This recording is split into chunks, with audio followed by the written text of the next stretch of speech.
Continuité uniforme, f de ED vers E'D' est continue uniformément si, quel que soit epsilon positif, il existe nu positif tel que d de xy inférieur à nu implique d' de f de x, f de y inférieur à epsilon. L'application toujours de ED vers E'D', deux espaces métriques elliptiques de rapport lambda positif, si d' de f de x, f de y est inférieur ou égal à lambda d de xy, quel que soit xy appartenant à. Alors je rappelle que là-dedans, peu importe qu'on mette des égalités ou inférieurs strictement. Ce qui est essentiel, c'est que là, ça soit strictement positif, là aussi et là aussi. Après, f de ED vers E'D'. Alors, si elle était uniformément continue, elle est continue. Si elle est lipschitzienne, alors elle est uniformément continue. Lipschitzienne, ça vient de Lipschitz, un mathématicien prusse du 19e siècle, spécialiste d'analyse et de géométrie. Démonstration de la première, quel que soit epsilon positif, il existe nu tel que ça. On fixe x0 appartenant à E, on choisit du coup y égale x0, et on a donc ça qui implique ça. Donc f est continue en x0, quel que soit x0 appartenant à E, donc f est continue. Pour la deuxième, epsilon positif, on prend nu égale epsilon sur lambda qui est positif. Il est évident que, puisque voilà, on a ça, quel que soit xy, donc si on impose à d de xy d'être inférieur à nu, comme nu c'est 1 sur lambda, ça va être inférieur à, comme nu c'est epsilon sur lambda, je veux dire, ça va être inférieur à epsilon. D'accord? Donc f est uniformément continu. Contre-exemple du petit 1, dans l'espace métrique RD, où d de xy égale valeur absolue x moins y. Alors ça, je rappelle que c'est l'espace topologique R θ R, bien connu. F qui a x fait correspondre x2 est continue, ça on le sait, c'est un peu une autre. Supposons qu'elle soit uniformément continue, et prenons epsilon égale 1, il existe nu positif, et on peut toujours le choisir plus petit qu'on veut, aussi petit qu'on veut. Donc on le prend entre 0 et 1, tel que ça implique ça, soit A positif, x égale A, y égale A plus nu sur 2, donc on a bien valeur absolue de x moins y qui est inférieure à nu, et x2 moins y2 c'est égal au produit de ça, et donc ça va faire, la différence c'est nu sur 2, ici 2a plus nu sur 2 c'est positif, donc je peux enlever les valeurs absolues, et il faut que ça soit inférieur à 1, je vais choisir A pour que ça soit pas vrai. Donc par exemple je vais prendre A égale 1 sur nu.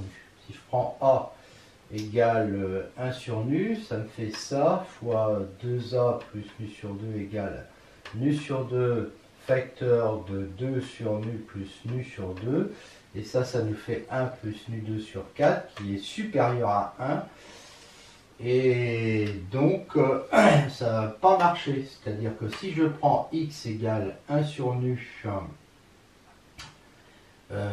y égale 1 sur nu plus nu sur 2, donc a plus nu sur 2, je vais bien avoir ça, mais je vais avoir ça qui est supérieur à 1. Donc f n'est pas uniformément continu.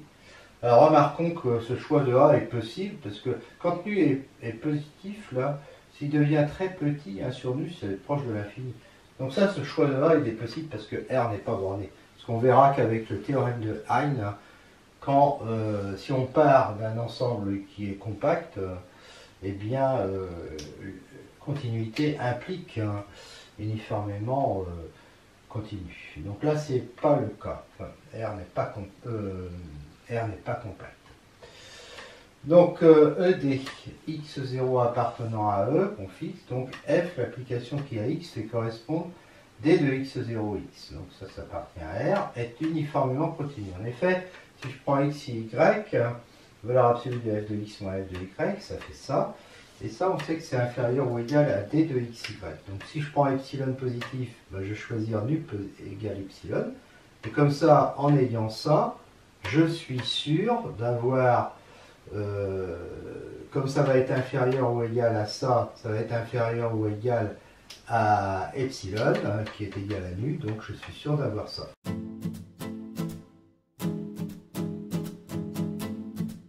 ED est un espace métrique à une partie non vide de E. F, l'application qui a x associe la distance entre x et a est uniformément continue. On prend xy appartenant à E, a appartenant à A, on applique l'inégalité triangulaire et on en déduit que d de x, la distance de x à grand A, qui forcément est plus petite que ça, va être inférieure ou égale à d de YA plus d de XY. Et je fais passer de l'autre côté. Ça c'est vrai, quel que soit A appartenant à A. Donc quand je vais prendre le inf de ces distances-là, je vais trouver que d de x à grand A moins d de XY est inférieur ou égal à la distance de y à grand A. Et en faisant passer de l'autre côté, j'obtiens ça. Maintenant, si j'échange x et y, donc je change simplement, donc je vais obtenir exactement ça. Mais ça c'est pareil que d de xy.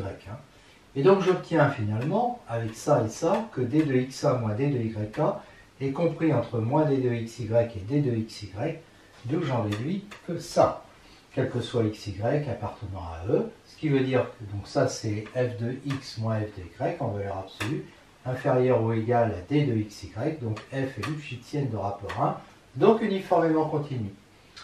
Propriété, 2 métriques D1, D2 équivalentes sur E, 2 métriques équivalentes d'E'1, D'2 sur E', et F de E vers E'. Alors si F est continu de E D1 vers E', D1, D'1, eh bien F va être continu de E D2 vers E', D'2. Et puis maintenant, si F est absolument continu, eh bien là, F sera absolument continu de ED2 vers E'D'2. Démonstration du petit a d'abord, f donc de ED1 vers E'D'1 continue en x0, quel que soit epsilon positif, il existe nu positif, tel que D1 de x0 inférieur à nu, implique D'1 de f de x0 inférieur à epsilon sur A'. Alors c'est quoi le A'? Bien comme les distances sont équivalentes, j'ai un A positif tel que D1 est inférieur ou égal à D2. Parce que D1 et D2 sont équivalentes, ça c'est sur E. Et puis sur E', j'ai un A' positif aussi, tel que D'2 est inférieur ou égal à A'D'1. Donc là, ce que je veux dire, c'est que D1 est inférieur ou égal à AD2. Et D'2 est inférieur ou égal à A'D'1. Donc si je choisis D2 de x0 inférieur à nu sur A, d'accord? À ce moment-là, je vais avoir D1, puisque D1 est inférieur ou égal à AD2, D1 il va être inférieur à AD2, donc à A fois nu sur A. Donc il va être inférieur à nu. Comme il est inférieur à nu, D'1 de f de x, f de x0 va être inférieur à epsilon sur A'. D'accord? Alors epsilon sur A'. Mais D'2, lui, il est inférieur ou égal à A'D'1. D'accord? Et D'1 est inférieur à ça. Donc si je multiplie par A', je trouve que D'2 de f de x, f de x0 est inférieur à epsilon. Donc j'ai démontré que quel que soit epsilon positif, il existe nu. Alors ici le nu, c'est nu sur A positif, tel que si D2 de x0 est inférieur à nu sur A, et bien D'2 de f de x, f de x0 est inférieur à epsilon, ce qui veut dire que f est continu en x0 pour ces deux métriques-là. Et c'est la même chose pour absolument continu, quel que soit epsilon positif. Donc là, j'exprime qu'elle est absolument continue de D1 vers D'1, d'accord? Et là, je dis que si D2 de xy est inférieur à nu sur A, ben D1 va être automatiquement inférieur à nu, donc D'1 va être inférieur à epsilon sur A', et du coup D'2 qui lui est inférieur ou égal à A'D'1 va être inférieur à epsilon, et donc ça veut bien dire, et puis là, c'est quel que soit xy vérifiant ça, il n'y a pas de x0 fixé, donc f est absolument continu. On va reparler un peu vite du lemme d'Harrison qu'on a déjà bien abordé dans le chapitre sur la compacité et qui nous dit que dans un espace normal, alors normal ça veut dire séparé, quand on a deux fermés disjoints F1 et F2, il existe deux ouverts disjoints U1 U2 tels que F1 inclus dans U1, F2 dans U et inclus dans U2. C'est une version d'Harrison et une deuxième version étant de dire que si on a deux fermés F1 et F2 disjoints, il existe F continu, vérifiant F1 inclus dans F-1 de 0, F2 dans F-1 de 1. Alors, en fait, dans ce chapitre sur la compacité, on avait vu que les espaces métriques D sont normaux, donc ça s'applique. Alors, on peut le redémontrer directement d'une façon, avec une fonction là, qui est assez intéressante. Donc, j'ai ED métrique de fermé disjoint F1, F2, et F, la fonction qui à X associe la distance de X à F1 sur la distance de X à F1 plus la distance de X à F2. Ces deux fonctions-là sont continues. Donc ça, on a envie de dire que c'est continu, il faut juste vérifier que ça ne s'annule jamais. Alors comme c'est des nombres supérieurs ou égaux à 0, ils s'annulent que quand les deux sont nuls en même temps. Ça voudrait dire que x1 appartient à f1, parce que f1 est fermé, et à f2, parce que f2 est fermé, et donc à f1 inter f2, ce qui est faux, parce que f1 inter f2 est égal à vide. Donc f est continu. Si x appartient à f1, ben d de x f1 est égal à 0, et donc f1 est inclus dans f-1 de 0, et si x appartient à f2, ça fait 0, donc d de x1 f1 sur d de x f1, ça fait 1, parce que lui, il n'est pas nul, puisqu'on vient de voir que les deux n'étaient pas nuls en même temps. Donc f2 est inclus dans f-1 de 1, d'où le résultat pour cette propriété-là. Voilà. Et on peut démonter du coup la première avec celle-là, en remarquant que f-1 de 0, c'est inclus dans f-1 de moins l'infini 1,5, parce que 0 est là-dedans, hein, que j'appelle U1. Et f-1 de 1, il est inclus là-dedans, parce que 1 est inclus dans cet intervalle, j'appelle U2. Donc ça, ce sont des ouverts de R, θ, R, et F est continu, donc U1 et U2 sont des ouverts de l'espace métrique. U1 inter U2 est égal à ça, qui est évidemment égal à vide, parce que pour appartenir aux deux, il faudrait que f de x soit égal appartienne à ça, d'accord? Et il faudrait qu'il appartienne aussi à ça. Donc, et évidemment, l'intersection de ces deux intervalles, c'est vide. Donc, car ça. Donc, U1 inter U2 est bien égal à vide, et ce sont des ouverts, d'accord? Donc, on a démontré en fait deux choses. On a démontré que pour F1 F2 fermé disjoint, deux choses, c'est-à-dire les deux propriétés dont on avait parlé, il existe F continu de E vers R vérifiant ça, et il existe deux ouverts U1 U2 de E vérifiant ça.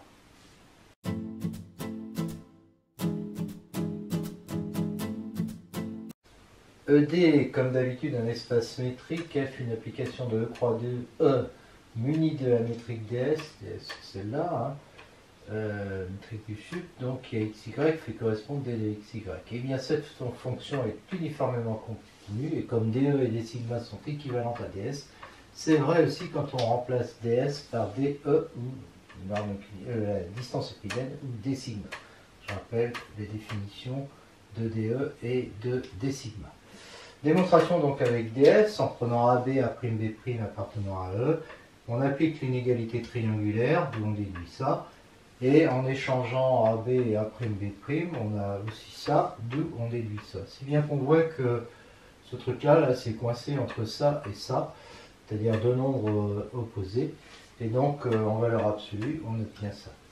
Donc ds de AB A'B' est égal, alors, comme ds c'est le sup des deux, ça c'était inférieur au sup, ça aussi, donc ça fait 2 ds, ça va être inférieur donc à 2 ds de AB A'B'. Donc là on reconnaît FAB moins F'A'B' qui en valeur absolue est inférieur ou égal à 2 ds de ça, et donc ça veut dire que F est Lipschitzienne de rapport 2, donc uniformément continu, c'est gagné.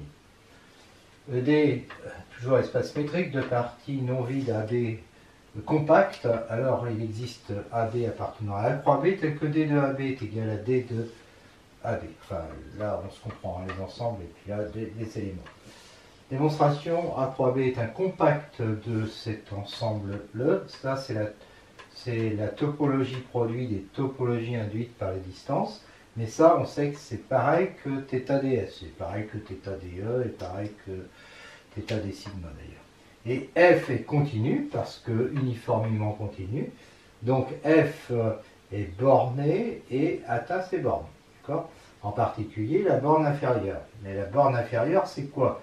C'est l'inf des d de xy quand x parcourt A et y parcourt B. Donc c'est exactement d de grand AB. D'accord? Donc il existe AB appartenant à croix B, tel que D de AB égale D de AB. Voilà. Conséquence, AB compact non vide de l'espace métrique ED. Si A inter B est égal à vide, alors D de AB est supérieur à 0. Sinon, on aurait D de AB égale 0, avec AB appartenant à croix B, donc A est égal à B. Mais ce qui est impossible, puisque A inter B est égal à vide. ED, un espace métrique compact, alors D est borné sur E, et il existe AB appartenant à E croix E, tel que le diamètre de E soit égal à D de AB. Démonstration, F est continue sur, c'est toujours le même F, hein, celui-là, hein, et continue sur E croix E compact, donc F est borné et atteint ses bornes, et donc il atteint notamment la borne supérieure, c'est-à-dire qu'il existe AB appartenant à E croix E, tel que F de AB est égal au sub des F de XY quand XY appartient à E2, et ça c'est exactement le diamètre de E, d'où le résultat. Remarque presque évidente, mais ça va mieux en le disant, ED est un espace métrique A, une partie non vide de E, A est compact pour ED, donc c'est une partie compacte de l'espace ED, si et seulement si A est compact pour lui-même, c'est-à-dire pour l'espace métrique A avec la métrique DA, c'est-à-dire l'espace, le sous-espace A muni de la topologie induite par θD sur A. Démonstration, on a vu déjà ça, et on sait, cours sur la compacité dans les espaces topologiques, que A est compact d'un espace topologique Eθ si et seulement si Aθ est compact. Ici, θ, c'est la topologie induite par la métrique D. θA, c'est ça, mais on sait que c'est ça. Donc, A compact de ED, ça équivaut à dire que ADA est compact. ED est un espace métrique. A, un compact non vide de E. Alors, quel que soit x appartenant à E, il existe A appartenant à grand A, tel que D de xa égale la distance de D de x à grand A.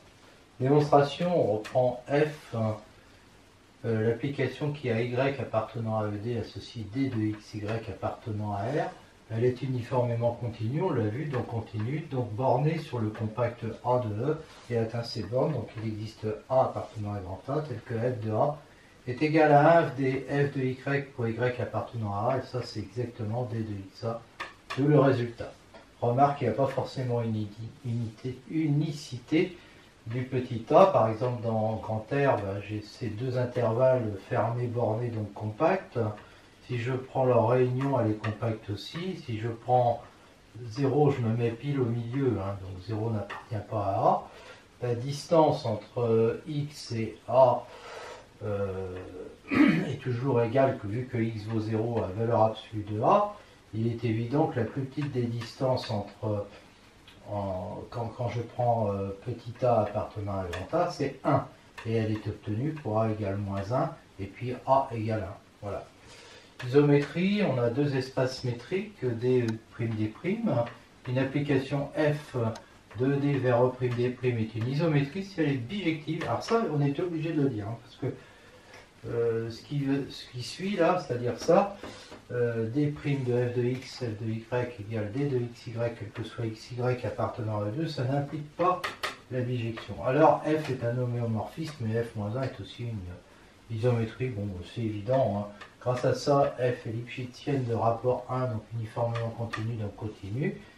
Et si AB appartient à E'2, x égale, on appelle x égale f-1 de A, puisque c'est une bijection, y égale f-1 de B, donc A égale f de x, B égale f de y, et D' de AB est égal à D de xy, hein, puisque c'est D' de f de x, f de y, donc ça fait D de xy, c'est-à-dire D de f-1 de A, f-1 de B, et ça, quel que soit AB appartenant à f'2, donc f-1 est aussi une isométrie, et donc aussi elle va être continue. Donc j'ai f, f-1 qui sont continus, et j'ai f qui est bijective, donc c'est un homéomorphisme. Voilà, et j'ai tout démontré, parce que j'ai démontré aussi que f-1 est une isométrie. On dit que deux espaces métriques ED et E', sont isométriques s'il existe une isométrie de ED vers E'.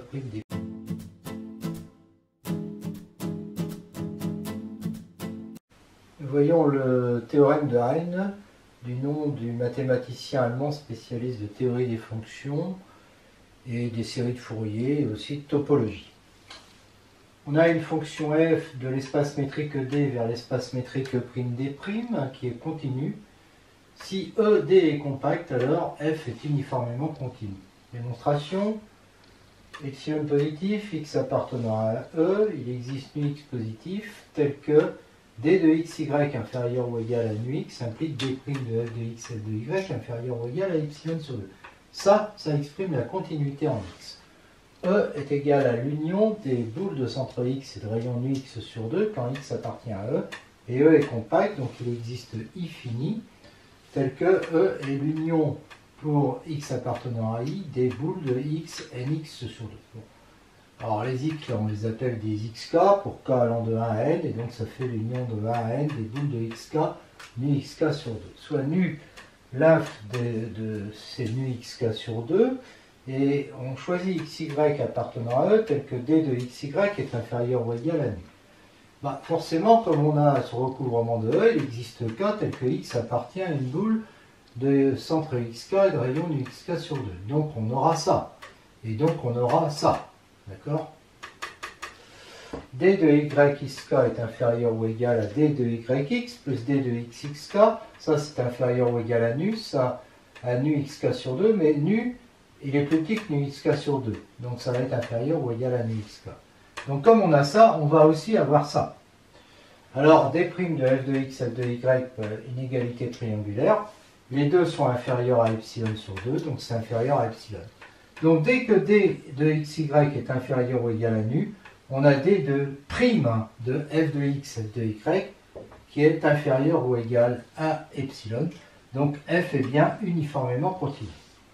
Théorème, si ED est un espace métrique, toute partie compacte A de ED est fermée bornée. En démonstration, on sait déjà que A est fermé.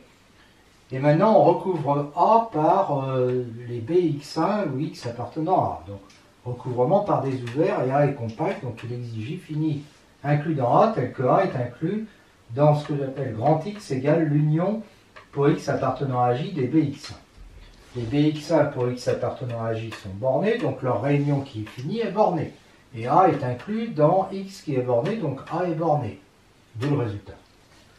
Réciproque est fausse, par exemple, dans R muni de la distance de la métrique discrète, c'est-à-dire d de x, y égale 0 si x égale y, 1 si x différent de y, la boule fermée de centre 0 et de rayon 2, c'est l'ensemble des x tel que d de 0x est inférieur ou égal à 2, bah ça va être grand R, parce que si je prends n'importe quel x appartenant à R, soit il est égal à 0, et alors d de 0x est égal à 0, soit il est différent de 0, et d de 0x est égal à 1. Donc, tous les cas, il est inférieur ou égal à 2. Donc, bf de 0,2 est égal à R, qui est fermé, et borné. De toute façon, toutes les parties de cet ensemble, on l'avait vu, étaient fermées pour la topologie discrète, parce que la topologie associée à la distance discrète, c'est la topologie discrète. Alors, il est borné parce que c'est une boule fermée, mais on va voir qu'il n'est pas compact. Bf de 0,2 n'est pas compact. En effet, si je prends bx de 1,5, quel que soit x appartenant à R, c'est réduit évidemment à x, parce que si d de xy est inférieur à 1,5, il peut être qu'égal à 0, auquel cas y est égal à x. R, c'est l'union des boules de centre x et de rayon 1,5. D'accord? En fait, c'est la réunion des x et x appartenant à R. Voilà. Si R était compact, il existerait J fini, tel que R serait cette réunion-là avec J fini. Ce serait l'union des x pour x appartenant à J. Ce serait donc R égale J, ensemble fini, ce qui est impossible parce que R n'est pas fini. D'accord? Donc ça, là, R, il n'est pas compact pour cette topologie. Et donc BF de 0,2, voilà, BF de 0,2, c'est une boule fermée, fermée et bornée, et pourtant, c'est pas un compact.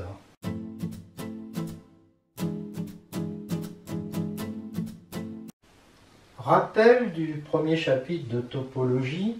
Si ED est un espace métrique, alors ED est à base de topologie dénombrable si et seulement si ED est séparable. Remarque, ED métrique a une partie non vide de E. E séparable implique que A dA est séparable. Alors, Séparable, je rappelle, ça signifie qu'il existe une partie de E dénombrable telle que l'adhérence de A est égale à E. C'est faux dans un espace topologique séparable quelconque. Démonstration A θ, la topologie ça, induite par D sur A, par θD sur A. On a vu que c'était égal à ça, donc ADA est un espace métrique, et on a vu en topologie 2 que si E et B est à base de topologie dénombrable, alors Aθ est aussi à base de topologie dénombrable. D'accord? Donc ici ED est métrique, donc séparable, donc BTD, donc ADA est métrique. Donc il est métrique BTD, d'après ce que je viens de dire, et donc séparable. Voilà. Puisqu'on a, ça c'est grâce à cette équivalence, hein. BTD et séparable.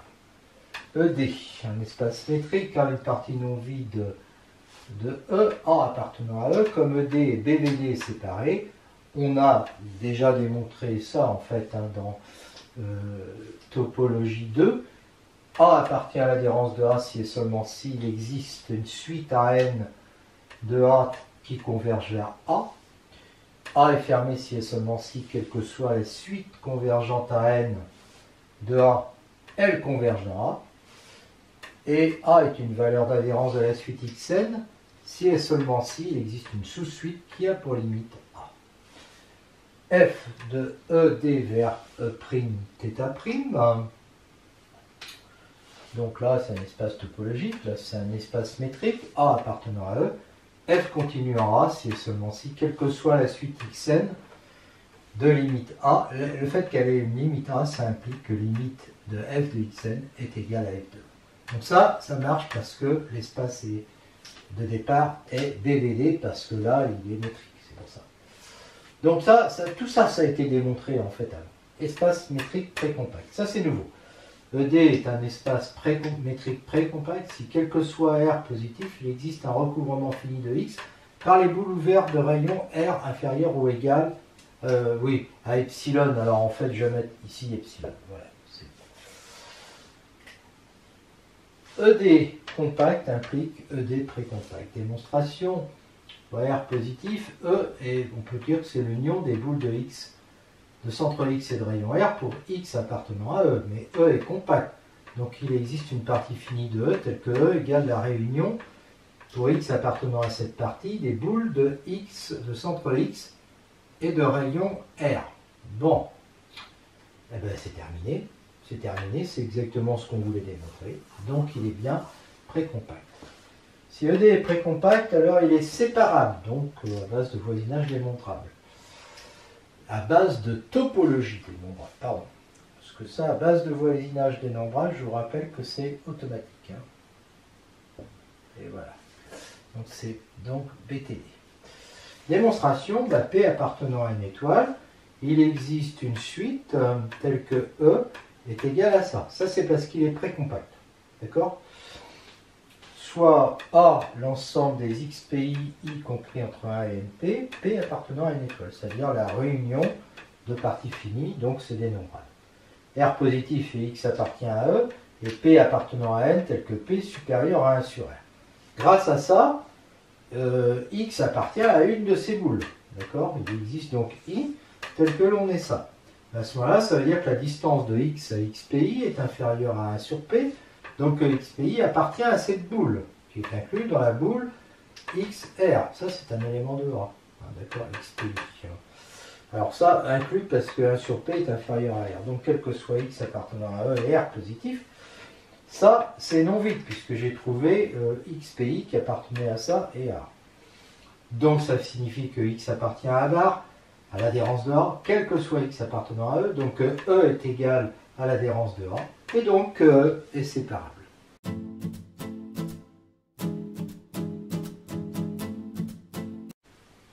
Soit ED un espace métrique, xn une suite de E qui converge vers X, alors cet ensemble K des xn auxquels je rajoute X est compact. On prend une famille d'ouverts qui recouvre K. Alors il existe I appartenant à grand I tel que X appartient à UI. Et comme xn tend vers X, il existe n supérieur ou égal à 1 tel que n supérieur ou égal à n implique xn appartient à UI. Pour K compris entre 0 et n-1, il existe IK tel que XK appartient à 8K. Donc ça va être inclus dans l'union des J pour J appartenant à grand J, où J c'est tous les IK pour K allant de 0 à n-1. D'accord? Voilà. Et pour K supérieur ou égal à n, eh bien, on sait que tous les xn appartiennent à 8. Donc en fait, K va être inclus dans l'union des UK, K appartenant à J', où J' c'est J, ça c'est pour contenir tout cela, auquel j'ai rajouté I pour contenir tous les xn pour n supérieur ou égal à n. Donc J' est une partie finie de I, et là on a un recouvrement de K, donc K est bien compact, puisque je suis parti d'un recouvrement comme ça, et j'ai trouvé un sous-recouvrement fini. Théorème de Bolzano-Weierstrass, du nom des mathématiciens Bolzano, qui est un mathématicien tchèque du 18-19e siècle, Weierstrass allemand du 19e siècle, des gens qui ont travaillé surtout en mathématiques, que ce soit d'algèbre, mais surtout de la géométrie, de la théorie des fonctions, voilà, à une époque où il n'y avait pas encore la topologie, et même aussi les ensembles. ED est un espace métrique, alors on a les équivalences, donc ED compact, tout de suite de E admet une valeur d'adhérence, tout de suite de E admet une suite convergente. Démonstration ED métrique, donc BVD, donc 2 est équivalent à 3. Et on sait aussi que ED compact implique 2. Tout ça, c'est le chapitre sur les espaces compacts. Et enfin, toujours dans ce chapitre, on a vu que si E est BTD, alors 2 implique 1. Donc il va suffire en fait de démontrer que E est BTD, comme ça on pourra passer de 2 à 1. Alors on va d'abord démontrer qu'il est précompact, supposons qu'il ne le soit pas. Alors il existe epsilon positif tel que E n'est pas recouvrable par une famille finie de boules ouvertes de rayon epsilon. D'accord? Soit x1 appartenant à E. Bx1, x1 epsilon ne recouvre pas E. Donc il existe x2. Et puis ensuite, l'union de ces deux boules ne recouvre pas E. Donc il existe x3. Et comme ça, par récurrence, on construit une suite xn vérifiant xn plus 1 n'appartient pas à l'union des boules des xk epsilon. La suite admet une valeur d'adhérence A, donc il existe n1 supérieur à A, tel que xn1 appartient à boule de centre A et de rayon epsilon sur 2, et n2 supérieur à n1, tel que xn2 appartient à la boule de centre A et de rayon epsilon sur 2. Ensuite, on applique l'inégalité triangulaire, et on a donc que xn2 appartient à la boule de centre xn1 et de rayon epsilon. Mais xn2, le n2 est supérieur à n1, donc le xn2 n'appartient pas à l'union de ces boules par construction là. Et là-dedans, il y a la boule xn1 epsilon, donc xn2 n'appartient pas à la boule x1 de centre xn1 et de rayon epsilon, et c'est une contradiction avec ça. Donc ça veut dire que E est précompact. Et puisqu'il est précompact, il est séparable, et donc il est BTD, base de topologie dénombrable. Et donc, comme il est BTD, BTD qu'il fallait écrire ici, eh bien comme il est BTD, on a 2 qui impliquent 1, et donc l'espace va être compact. Remarque ED, un espace métrique à une partie non vide de E. A est compact implique A est borné. En particulier, E est compact implique E est borné, c'est évident. A est compact pour θD, donc ADA est un espace métrique compact, donc précompact, et donc il va pouvoir s'écrire comme une union de boules pour la distance dA, et donc il est borné. Bolzano, donc après, en particulier, si on prend Bolzano-Weierstrass, deuxième version avec une partie non vide de E, A compact, si et seulement si tout de suite de A admet une valeur d'adhérence dans A, équivaut à tout de suite admet une sous-suite convergente dans A. Démonstration évidente en prenant ADA au lieu de ED et en appliquant la version de Bolzano-Weierstrass vue précédemment. ED, un espace métrique à une partie non vide de E. Alors, on a les équivalences à barre compact équivaut à tout de suite de A admet une valeur d'adhérence dans E, équivaut à tout de suite de A admet une sous-suite convergente dans E. On sait que 2 est équivalent à 3, que 1 implique 3 parce que A est inclus dans la barre, donc si on prend une suite de A, c'est une suite de A bar, et comme on a supposé A bar compact, la suite admet une suite convergente dans A bar, donc dans E. 2 applicable. Voilà ce qu'il nous reste à démontrer. Yn, une suite de A bar, quel que soit n supérieur ou égal à 1, il existe xn appartenant à A, tel que d de xn, yn est inférieur à 1 sur n, justement parce que yn appartient à A bar. La suite xn de A admet donc une valeur d'adhérence que j'appelle petit a dans E, mais xn est une suite de A, donc A appartient à A bar. Voilà.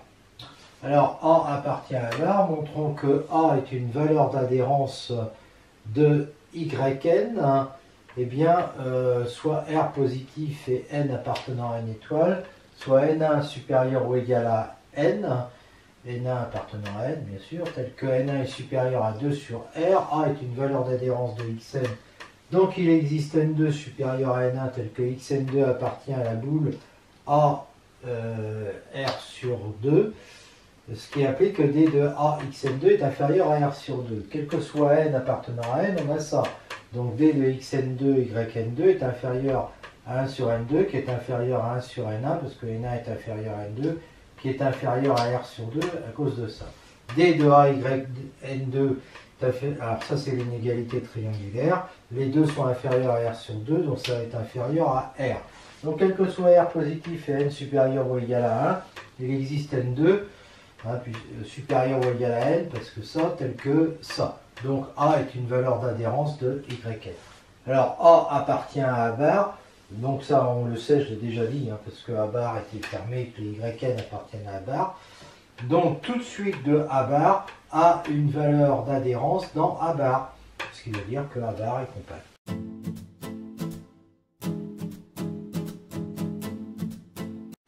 Un exemple d'espace métrique non localement compact, eh bien c'est Q. Alors pourquoi? Parce que s'il était localement compact, il existerait un voisinage compact de 0, 0 appartient à Q, dans cet espace métrique. V contient une boule ouverte, alors une boule ouverte ici pour cette topologie induite c'est ça, qui contient un irrationnel alpha parce que R moins Q est dense dans R. On sait qu'il existe une suite xn de Q qui converge vers alpha. On peut la supposer croissante, mais oui, ça ne me sert à rien ici d'ailleurs. Mais surtout, à partir d'un certain rang, ils vont tous être, les xn vont tous être là-dedans. Alors je peux très bien supposer, quitte à changer la numérotation, que ce rang soit le rang 0. C'est-à-dire que les xn appartiennent tous à B inter Q. Et comme ça, ils vont appartenir au voisinage V, qui est compact.